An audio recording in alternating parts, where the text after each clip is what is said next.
ईदुलफ़ितर की अहमियत, importance of ईदुलफ़ितर। Anas रज़ी अल्लाह अन्हु से मरवी है, वो कहते हैं कि रसूलुल्लाह सल्लल्लाहु अलैहि वसल्लम मदीना तशरीफ़ लाए तो उन लोगों के यहाँ 2 दिन थे जिनमें वो खेलते थे। आप सल्लल्लाहु अलैहि वसल्लम ने पूछा, ये 2 दिन क्या हैं?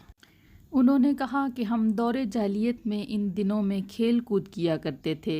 तो आप सल्लल्लाहु अलैहि वसल्लम ने फरमाया, बेशक अल्लाह ने तुम्हें इनके बदले इनसे बेहतर दिन दिए हैं, अज़हा कुर्बानी का दिन और फ़ित्र का दिन।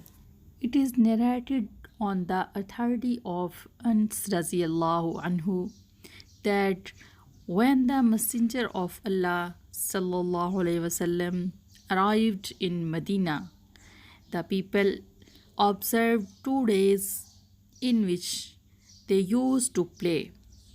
He asked, what are these 2 days? They said that they used to play sport in those days in pre-Islamic times. The Messenger of Allah sallallahu alaihi wasallam said, indeed, Allah has given you better days than these, the day of sacrifice and the day of fitr.